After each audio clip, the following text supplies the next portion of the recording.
En el vídeo de hoy voy a hablar de 5 preguntas clásicas y muy curiosas, como por ejemplo, ¿qué fue primero, el huevo o la gallina? ¿Mm?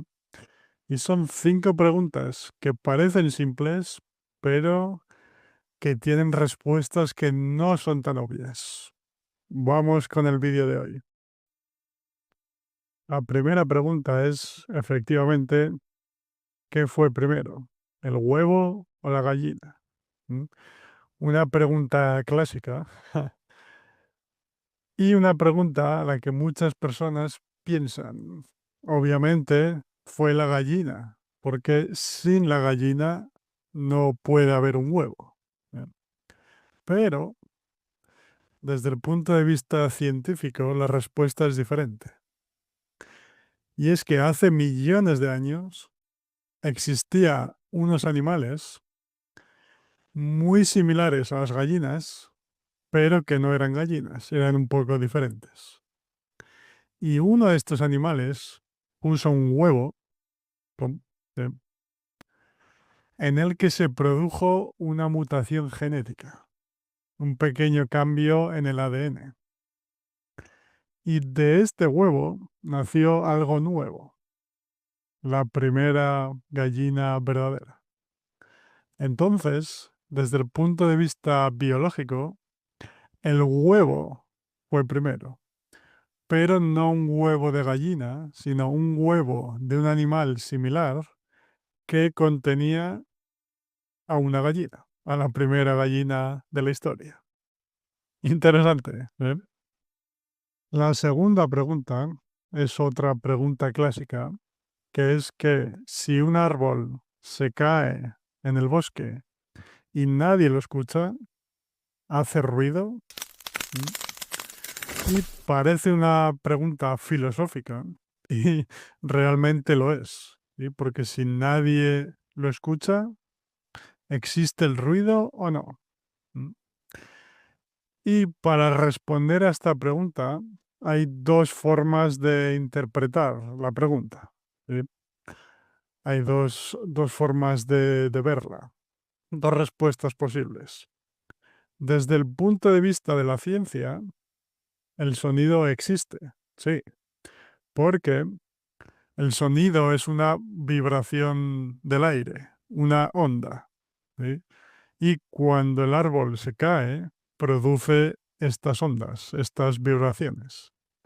Entonces, físicamente, el sonido existe, ¿vale? Pero, desde el punto de vista filosófico, la respuesta es diferente. ¿M? Porque el ruido solo existe si, si hay una persona que lo percibe, una persona que lo escucha, ¿m? O una mente que interpreta el sonido. ¿Sí? Entonces, si nadie lo escucha, el sonido existe, pero el ruido no. ¿Eh? Entonces, realmente depende de cómo mires la realidad, de cómo interpretes la realidad. ¿Solo con los oídos o también con la mente? ¿Mm? Esta es la clave para responder a la pregunta.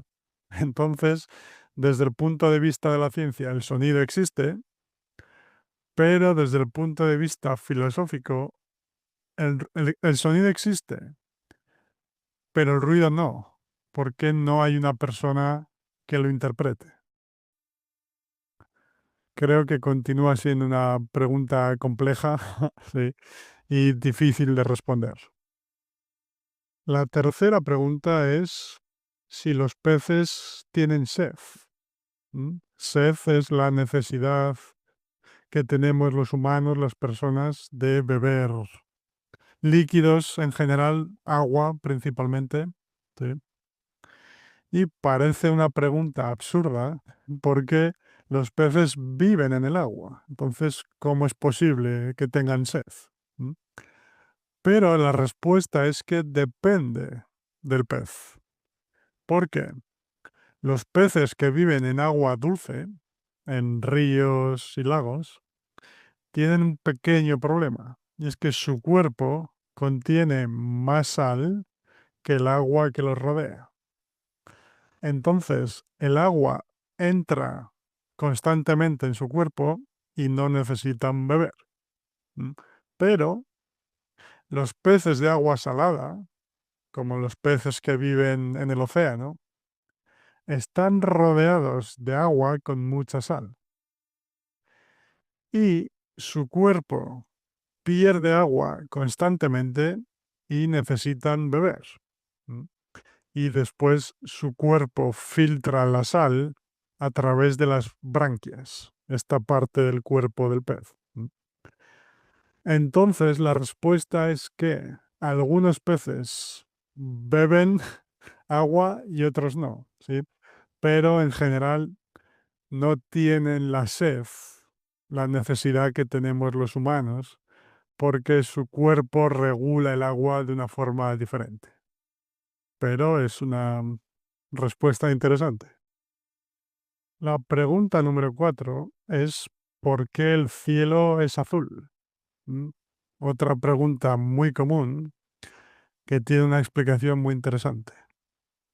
Y la explicación es que la luz del sol, que parece blanca, en realidad tiene muchos colores diferentes, como el arco iris.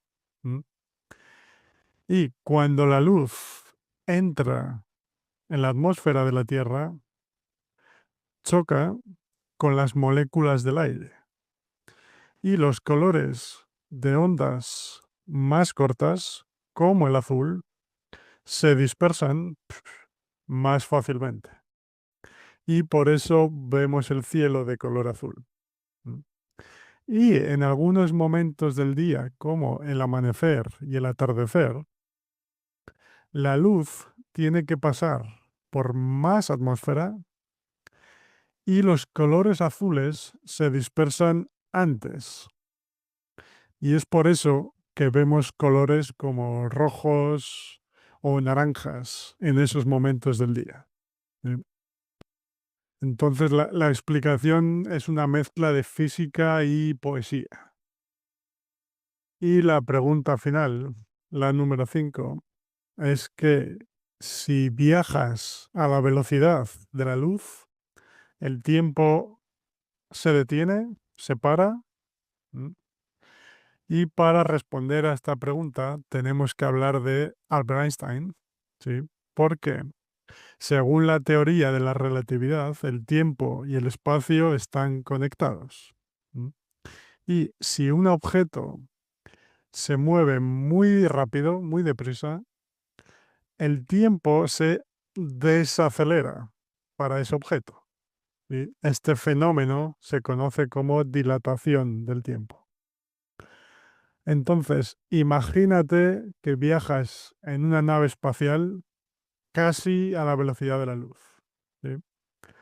Para ti, dentro de la nave, todo parece normal. ¿Sí? El reloj funciona, comes, duermes, todo normal. ¿Sí? Pero para las personas en la Tierra, el tiempo en tu nave pasa más despacio. ¿Sí? Entonces, si viajas de esta forma durante un año, por ejemplo, en la Tierra pueden haber pasado 100, 1000 o incluso más años. ¿Sí? Entonces es como una máquina del tiempo, pero real, basada en la física. ¿Sí? Y esta es la respuesta interesante a la pregunta final. Y estas son las 5 preguntas que nos hacen reflexionar sobre la vida, la ciencia y el universo. ¿Mm? Y dime cuál de las preguntas te ha gustado más, ¿sí? Y si quieres que haga una parte 2 con más preguntas curiosas, interesantes como estas, ¿sí? Dímelo en los comentarios. Y muchas gracias, amigo o amiga, por ver este vídeo hasta el final. Y nos vemos en el próximo vídeo. Gracias y adiós.